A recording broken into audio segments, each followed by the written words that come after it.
প্রতিষ্ঠানগুলো এই কারণেই দাঁড়ায় না, কারণ সরকার, তার দল, তার গুন্ডা বাহিনী, রাজনীতিবিদ সবকিছুকে তার নিয়ন্ত্রণে কেন থাকতে হবে। অন্তর্বর্তী সরকারের অধ্যাদেশগুলোকে নিয়ে একটা বিশেষ কমিটি করা হয়েছিল, যেই কমিটিতে 98টি অধ্যাদেশ সম্পর্কে আমরা ঐক্যমত পোষণ করেছি যে 98টি অধ্যাদেশ অ্যাজ ইট ইজ এটা সংসদে আসবে বিল আকারে এবং পাস হবে। বাকিগুলোতে কিছুটাতে নোট অফ ডিসেন্ট সংশোধনী আছে, সেটা নিয়ে আলোচনা হবে।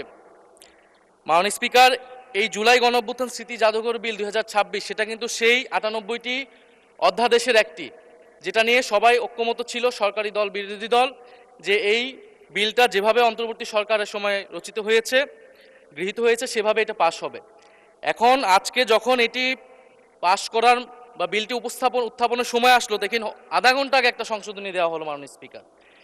এখানে সংশোধনী যে কেউ দিতে পারে মাননীয় স্পিকার, যে 98টাতে ঐক্যমত আমরাও করেছি, সেই 98টার প্রত্যেকটাতে আমরা আপত্তি এবং সংশোধনী দিতে পারতাম, কিন্তু এটা আমাদের মধ্যে একটা কনসেনসাস হয়েছিল যে এটা এই বিলগুলো নিয়ে আমরা কোনো প্রশ্ন তুলব না।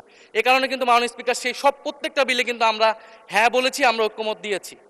কিন্তু সরকার দল আজকে এটা আপনার সামনে, এটা কিন্তু রাজনৈতিক সমঝোতা ভঙ্গ করা হলো, কনসেনসাস ভঙ্গ করা হলো। তাহলে এই বিশেষ কমিটি যেটা করা হয়েছিল, সেই কমিটিরই কোনো প্রয়োজন ছিল না। আমরা জানি সরকারি দল চাইলে যে কোনো আইন, যে কোনো বিল তারা উপস্থাপন করতে পারে, সংশোধনী আনতে পারে, পাশ করতে পারে, তাদের সেই মেজরিটি রয়েছে। বিরোধী দলের হা নায়ের আসলে এখানে কোনো মূল্য নেই। কিন্তু আমরা এখানে কেন আছি? আমরা এখানে আছি যাতে আমাদের আপত্তি থাকলে জনস্বার্থের বিষয়ে আমরা কথা বলতে পারি। সেই কথা বলার সুযোগ যদি না দেওয়া হয়, এই বিলটি যেভাবে দিনে দুপুরে একটা ছল চাতুরি করে, একটা জোচ্চুরির মাধ্যমে এই বিলটি সংশোধনী সহ পাশ করে নেওয়া হলো। মাননীয় স্পিকার, এটা আমরা প্রতিবাদ জানাচ্ছি।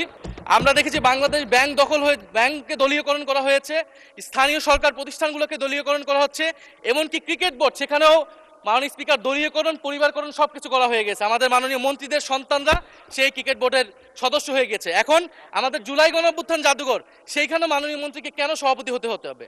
সেটা তো মন্ত্রণালয়ের অধীনে একটি প্রতিষ্ঠান। আর দ্বিতীয় যে সংশোধনী, যে সরকার চাইলে যে কাউকে বাদ দিয়ে দিতে পারবে। এখন জুলাই গণঅভ্যুত্থান আমরা সকলে এক বাক্যে স্বীকার করি, এইটা সকল পক্ষের, ফ্যাসিবাদ বিরোধী সকল পক্ষের একটা অংশীদারিত্ব সেখানে আছে। এই জাদুঘর পরিচালনা করার ক্ষেত্র, যে কোনো গুরুত্বপূর্ণ সিদ্ধান্তের ক্ষেত্রেও এই জিনিসটা মানা উচিত, সকলের সেই কনসেনসাস থাকা উচিত। এখন সরকার সম্পূর্ণভাবে এটার নিয়ন্ত্রণে নেওয়ার চেষ্টা করা হচ্ছে, নিয়ে যাচ্ছে এই বিল পাসের মাধ্যমে। ফলে আমি আপনার কাছে এটার অনুরোধ জানাবো, আহ্বান জানাবো সরকারের প্রতিও, যে এই সংশোধনী বাদ দিয়ে এটা এখনই যেইভাবেই এটা বিল ছিল, যে ঐক্যমত হয়েছিল বিশেষ কমিটিতে, সেই অনুযায়ী যাতে এই বিলটি আবার পাস করার ব্যবস্থা করা হয়, বা সেই অনুযায়ী আইন অনুযায়ী ব্যবস্থা গ্রহণ করা হয় মাননীয় স্পিকার। আর না হলে আমাদের এখানে থাকার কোনো দরকার নেই। সরকারের নজিরবিহীন যেভাবে দলীয়করণ চলতেছেন প্রতিষ্ঠানগুলোকে, আমাদের দেশে প্রতিষ্ঠানগুলো এই কারণেই দাঁড়ায় না, কারণ সরকার, তার দল, তার গুন্ডা বাহিনী, রাজনীতিবিদ সবকিছুকে তার নিয়ন্ত্রণে কেন থাকতে হবে।